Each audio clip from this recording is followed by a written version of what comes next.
Welcome to Classic Heart, the BMW Group Classic Podcast. This is JP, and today my guests are Frank and Tom Kohn, and together we are celebrating 50 years of the BMW 3 Series. They are both die-hard BMW 3 Series fans, and you will understand why. This car is the most honest car you ever see. It's been a dream ever since I've had it. The first time I heard that engine screaming, I thought, I gotta have one of those. For me, the cars have personality. What's great about a BMW Classic is the community that surrounds it. When you listen to that, that's why we're here. It all started when Frank Kohn discovered his dream car in a magazine, a BMW M3 Compact E36. And you will think, wait a minute, there was never an M3 Compact E36. And you're right, because unfortunately, this was a prototype that was never built in production. So Frank, short-handed, decided to build the car himself. We can look forward to an exciting story. Welcome, Frank. Hello. And welcome, Tom. Hello. You guys are from Luxembourg. And I mean, how many people are living in Luxembourg? 700,000. Okay, so that means it's an extraordinary moment to meet two original Luxembourgers at once. But joking aside, you both are big BMW fans and therefore part of the huge international BMW family. Frank, you told me when you were a child, your grandmother read to you, not fairy tales, but German car magazines, and that sparked your love of cars. I can totally see that. Tom, what about you? I'm 6 years younger than Frank. I was just looking at the pictures, but I had seen that it's BMW on the picture, so my heart was beating faster. I think that's the memories that we all share a little bit, browsing through magazines. But for you, why was it BMW? What do you think later on, Frank? Because my father bought an E36 M3. Mm-hmm. It was on 24 February 94. Yeah. I was after the bicycle training at my grandmother, and he picks me up. And then 200 meters later, at the first stop, I turn to my father and I say, okay, when I'm older, I'm getting also this car. And did you manage to get this car when you got older? Yes, this car and lots of other BMWs. How many? I own 36 BMWs. I have just 7 BMWs. Okay, yeah. So that's 43 BMWs. That's a lot. What are you doing with so many BMWs? Owning. If you are really fan of this car, so you need to buy it. I give you an example. So that the Techno-Violet Compacts, I have 5 times the same car in the same color. But I have it also in other colors. So I have also like a normal 323 Ti to drive German rallies, regularities. But I have also a compact for the racetrack. I have one with the S54 engine. It's really very cool. Fast car. The first car that I built, for me, it's a treasure, and I have really difficulties to drive it. But if you take it out of the garage, so you must see if there is really sun, there is no clouds, there is no you don't drive it in the traffic jam that other people can crash in it, or it's stress. It's funny to drive, but it's for me it's stress to drive. That's the bad side of collecting cars. Tom, I think you have a different approach. Yeah, it's funny to see Frank when he's sitting on his M3 Compact, because he drives like a learner driver. That's why I'm always behind him to cover him. Okay, it's a protection car. Yeah, exactly. It's brother protection. Yeah. Yes. Normally, when we go on a meeting, it's normally that Frank is on the first place and I'm on the second place to cover him up. Perfect. I know, Frank, your passion is with the BMW compact models, and we'll talk about this in detail later. But Tom, is your collection of 7 BMWs also focused on compacts? For me, it's not. I'm not so enthusiastic like Frank in compacts. I also own 2 compacts in Technovelat. Okay, obviously he has 5. I have just 2. So, but I also own an carbon Schwarz M3 E36 with CSL parts on it.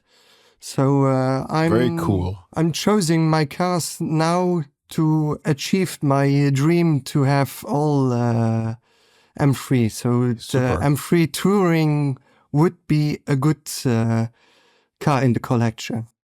I couldn't agree more, because the station wagon M's are also my weak spot. I think they are super cool, and it's so special that you have like this space and also the speed of this, like the sporty drivingness and things like this. So I'm totally with you, Tom. You would be very like good friends with Can Aylik, which we had also here on the podcast from Driven 34, a collector from Istanbul. You might know him. And he has the same goal like you. He wants also to have all the M3s of different generations. So if you have missed that episode, just look into the podcast service that you guys using, and you find that there is Can, C-A-N, and Aylik, and you find a perfect story from an Istanbul-based driver. So, but Tom, for the understanding, so you guys are doing the collection together? So you collect BMWs and enjoy BMWs together, or is it separated? Is it still Frank and Tom's? It's still separated, but I must say that Frank gives me a lot of advices, because he is the, let's say, he has a lot of experience where you have some parts that are unusual or something like that. So he's always there when I buy a new, let's say, a new car in the collection. I mean, that's what brothers are for, a huge collaboration and working together on the same passion, which I really love. But we have to talk about a very special model that has become a small sensation, let's say a compact sensation in the BMW scene. Let's talk about the BMW M3 Compact from the E36 series. This was a prototype that BMW never put into serious production, but you were particularly enthusiastic about this prototype. When did you see it for the first time, Frank? So the first time that I know the car was in the Automotor Sport magazine. It was on the 14 June 96. So it was presented on this magazine for the... I'm amazed that you know the date. It's fantastic. For him, it's normal. He knows every date, He knows also the number of the chassis, so he knows everything. You can talk with him with numbers. That's awesome. That's brilliant. But sorry for the interruption, Frank. Go ahead. So I saw this car. I must a little bit start before this date, because my father bought the M3, and for me it was the perfect car. But I was also a bicycle race driver, and the coupe is not really practical to take the bike in the car. Not really. So a year later, the M3 for my father was at the oil service, and he gets a 360i compact from the dealer just for the day of the service. Yeah. And I was just fell in love with the car, but the problem was my father says it has no engine. So for him, real engine is a 6-cylinder inline BMW engine. And so, there's no doubt about it, to be honest. And then the year later, so the magazine presented the M3 Compact, and for me it was the perfect car. So I had the air vents from the E30, I had the interior from the Compact, I have the engine, I have the place to take the bike and all the stuff with me. So it was the perfect car. I would say the Compact is not the much loved car in the BMW model range, I would say. But the first series is not so my cup of tea, but after the facelift, I kind of start liking it, because it was a very cool solution to have a compact city car that you can really use. And as you said, I mean, you used it for the biking and stuff. Yeah, so also with the facelift, the 6-cylinder engines came in the car. And also you saw it more and more with the M Sport package, Without M Sport package, it's it's okay, but it's not so. It's It's not so nice. Not so nice. Okay, let's jump back into the year 1996 when you saw the M3 Compact prototype in the magazine. It was red, if I remember correctly. Yes. What excited you so much about it? It was really the mix of all the best. So you have the rear axle from the E30, so it's much funny to drive.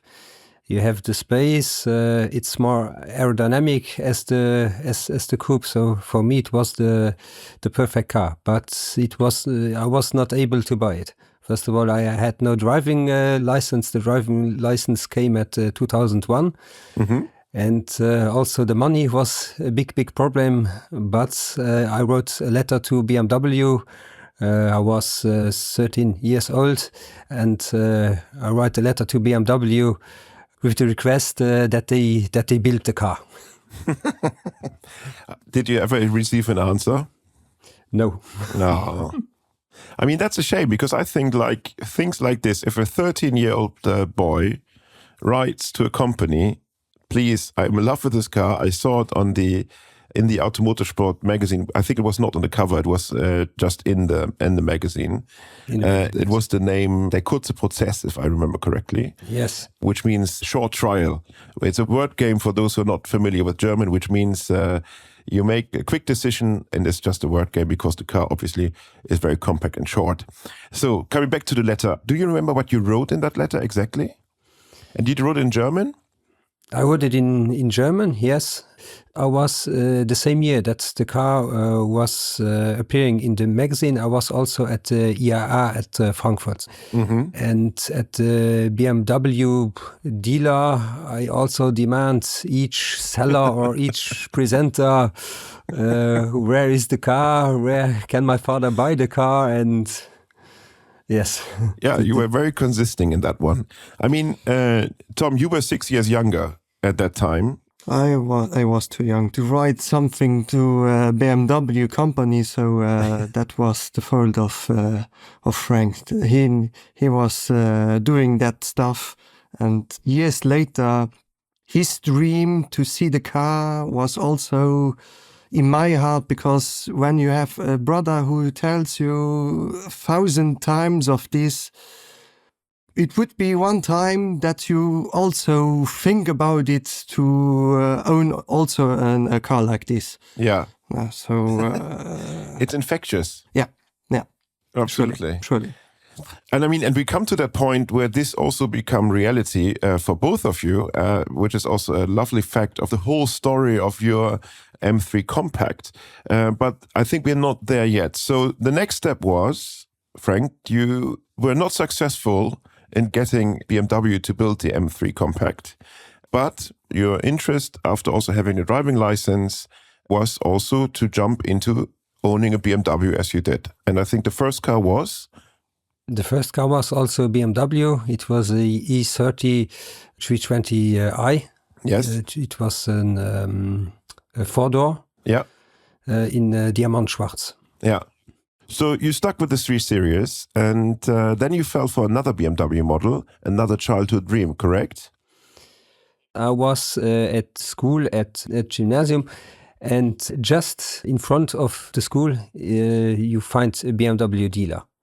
So, and the year after the magazine, so the Compact stand there in Techno Violet as a 6-cylinder. And so I was I had also a deal with the dealer. One time in the week, I had the opportunity to go in the dealership and to take the last prospectus and all the stuff that I need. I saw the car and I said, okay, so this is my car. Yes. When the car was started at BMW, it was 1997. Yeah. I had no driving license, and also not the money to buy the car. But then 9 years later, it was big time. It shows always patience pays off, 100%. Yes. And tell me, Frank and Tom, when did the plan was like becoming more reality to build your dream car, the M3 Compact, based on the car you just bought. I try to understand, how can you be so enthusiastic about a model that has never been built, where there's only one prototype, that you say, no, let's do it, we build it? I would say when you have a brother like Frank, who is very enthusiastic, and you have a father who has bought an M3 3-liter engine, and you hear the sound of the engine, Yes. you know that must be in a compact. We built that car because of the engine, because of the signs of compact agility, because of the rear axle of the E30. I was also with Frank on the internet, ETK, to find the special pieces to build the car. Mm-hmm. But do you have like a mechanical education, engineering education? How was this possible, Frank? No, I haven't. You will find a way to make it. So you go to, like Tom said, you go to ETK, so the technical parts of the car, and then you start to modify it.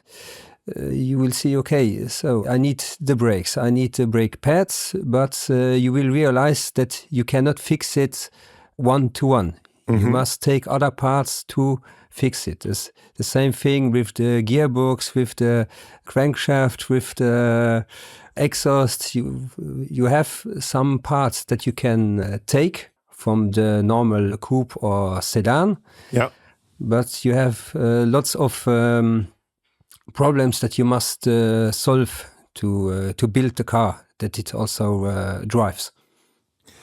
Have you ever seen the M3 Compact prototype in real life before you started building it? No. I had just the pictures. I think it was 2010. So also I started to email the whole brand in Munich. So BMW Classic, BMW M, BMW World. Yeah. I need to, my dream was to see the car live. Yes. With my own eyes. Yeah. But if you are looking at internet, so you find really nothing about the car. So I had my magazine all the time with me when I drove to Munich, and then all salesmen from BMW, I showed the magazine. So I will see this car live. Wow. I mean, that's a mission, Frank. Yes, you phone to BMW M, but it's not easy to get the right persons. And yes, it was days that I phoned 20, 40, 60, 80 times to get the result. And when Frank has a dream, he cares about it. So to phone 100 times to Munich, that's not a problem for him. So when he has a dream, so he carry out. You must see the first time that I saw the car in the magazine, and then to the day that I saw it in life, it was 23 years. Yeah. So 23 years I was really battling to have the opportunity to see the car in life. I mean, that's really crazy. It reminds me of a quote from Arnold Schwarzenegger, and it says, if I can see it and believe it, then I can achieve it. And I think that fits exactly to you. You saw the dream to have this car, and you believe in having this car one day, and you achieved it, and you achieved even more, because once everything has been finished, there are now 2 M3 Compact, if I'm not mistaken, out there. How did it came up with 2 in the end? I decided, okay, so it will be a show car. So I said, okay, but I must take also another daily driver. And then I was looking at, I think, Mobile Auto Scout, and then I find the same car in the same color. So I said, okay, I take the one car for the show and the other one for daily drive, because I'm really fan of the car. Yeah. So I went to the registration station, and then I noticed it was the VIN number after mine. So the cars are brothers? I asked this also at the plant at Munich. They are built the same time at the same place with the same options. It was, they say, Händler Erstausstattung, so it's an option code from this car. And if I'm right, they built 32 pieces of this car. So it is an individual paint. So also they painted also 5 or 6 cars at the same time to not waste too much of color. Yeah, and we have to translate. So Händler Erstausstattung means that it's a dealer order delivery, which will be a showroom car most likely as an eye catcher to get people into the showroom. So, okay, then this car was, you bought this car, it arrived. It was the sister or brother car, however you would say it. And the plan to have it as a daily driver did not work really out, if I'm not mistaken. Did not really work out because I'm also there. So I had said to Frank, it would be a pleasure that I also earn a compact like this. And would be funny that 2 brothers have the same car, built on the same day, and just with one number different. Yeah, but it's true. You also built an M3 Compact out of it, or is that the wrong information from my side? Not right. I had 10 years ago a big accident on the car, so we lost that car. Ah, I'm sorry to hear that. No problem, no problem. That's a part of my history. It was 2 weeks, Frank, now, you know? 2 weeks. 2 weeks later, he sent me a VIN number and I said, we must buy the car because it was also Techno-Violet compact, just with 4 numbers. It was 4 units after his compact. So it was sure that we must buy that car and transform it to an M3 compact. What are the difference between your M3 Compact and the prototype of the works prototype of the BMW M3 Compact? So for me, it was not the target to make a one-to-one copy, but for me, it was the target to build this car that BMW was not, I say, able to deliver to me.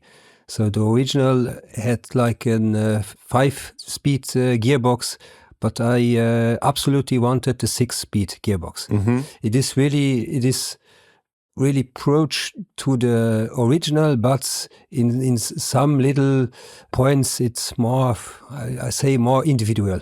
But you said this is more like a show car, right? So do you drive the car? Yes, I drive the car, but 3 or 4 times. Tom is shaking his head.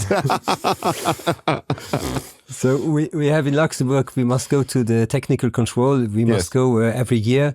And last year I made 100 kilometers, exactly 100 kilometers in 1 year. 100 kilometers, it's very long journey. But Frank is not using the car as it should be. For him, it's just a show car, but for me, it's passion. I think there's something we can now clear out an urban myth in the BMW scene, because people were thinking that the wheelbase of the prototype is different than the series cars, but that's not the case, isn't it? No, it's not the case. It's the wrong information. Yeah. So because that's what you read if you start like researching the car, that you read a lot of forums. You read that the driving is different because it's not really like a M3 Compact because it's a different wheelbase. It has not. And I mean, the ones who really should know are Frank and Tom. But the drive must be fantastic.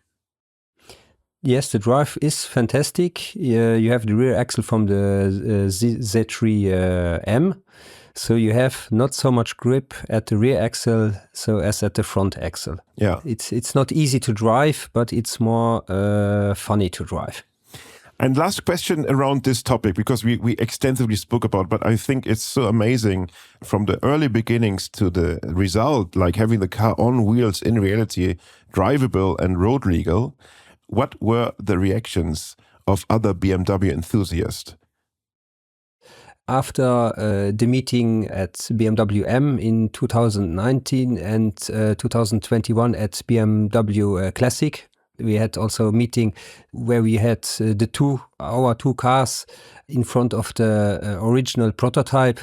So after this story, it was exploding. It was really exploding. No, but I mean, what a fantastic story to tell. I think it's like such a cool thing to start that journey without any engineering knowledge. That is so amazing. So gentlemen, we have a little thing called the pit stop, which is like a short series of questions. And I'd like you to answer them without thinking too much. Are you guys ready for that? Yes. Mhm. Timeless design or cutting edge innovation? Timeless design. Also timeless design. Black or colorful? Colorful. Individual color, for me, it's the best. Techno-violet. Yeah. Okay, that's not the rules, but okay. Mint condition or enthusiastically driven? Driven. Really driven. Driven. Ah. Customization or factory perfection? Customization. Always customized. Driving alone or driving with passenger/brother? Driving alone. Driving alone. Driving or being driven? Driving. Driving, surely. Car sharing or no car? Car sharing. Or car sharing. Road trip or racetrack? Racetrack. Racetrack. Autobahn or country road? Country road. Definitely Country road. country road. Stick shift or pedals? Stick shift. Stick shift, yeah. Petrol or diesel? Ooh. Petrol. Petrol, surely. yes, petrol. Diesel or electric?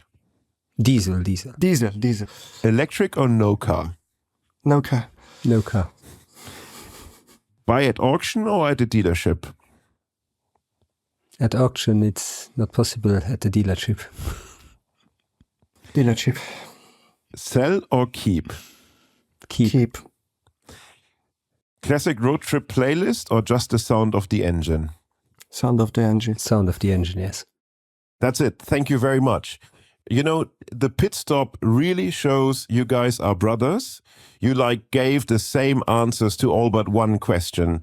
I'm curious, are you also this in tune with each other when you drive together? Tell me, Tom, is Frank a good co-driver? Better than I am. Okay. Frank, why are you a better co-driver than Tom? I'm older, so I'm relaxed. Yes, Yeah, okay. no, I'm more relaxed.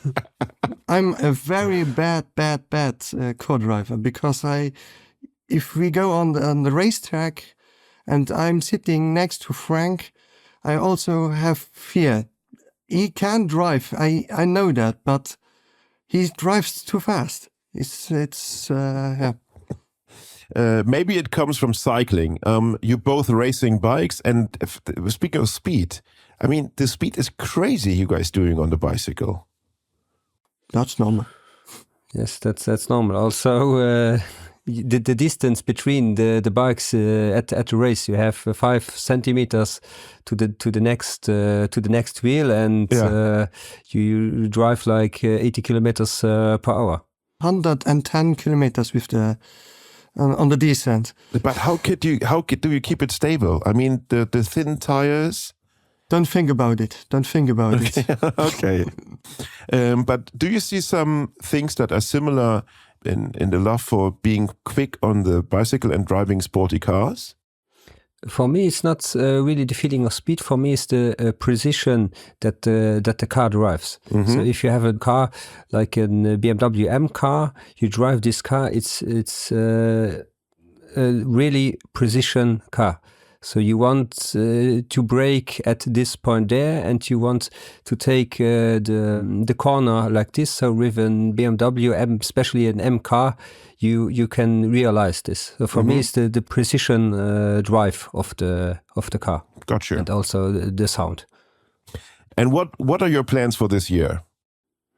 But this year we are going with the M3 GTs to Lake Como to celebrate the 30 years from the M3 GT. Yeah. So this is a goal. We also had an appointment in June at Munich to celebrate the 50 years of the 3 Series. So Perfect. What a great way to celebrate this fantastic anniversary of the BMW 3 Series. And with this, we come to a close of this fantastic and a bit BMW nerdy episode of Classic Heart. Thank you both for joining us. also thank you for the opportunity to be part of this podcast, for you and also from the BMW Classic. For sure. And thank you all for tuning in. And as always, we'd love you to give us a 5-star rating and to subscribe to our channels to not miss any future episode of the Classic Heart podcast. If you have a great story to share and would like to be guest on our podcast like Frank and Tom today, feel free to reach out. You find all information in our show notes. And a big thank you to our incredible team behind the Classic Heart podcast. Our editor, Friederike von Königswald, Marcus and Alex from Scenario Studio, and our producer, Robin Zeiser from Shot One. And with this, I would love to see you in Munich to celebrate 50 years of the 3 Series. Frank and Tom from Luxembourg with their fantastic story about a very unique M3 Compact and why you should start reading articles at a very early stage, because that will make you getting to a point where you build your own car. And I love that. Thank you very much. Frank and Tom, how would you say in Letzeburgisch to say bye-bye? Merci, Adi. Adi Biseng Anna Kea. Thank you very much. And goodbye, Tom and Frank. Bye-bye. Bye.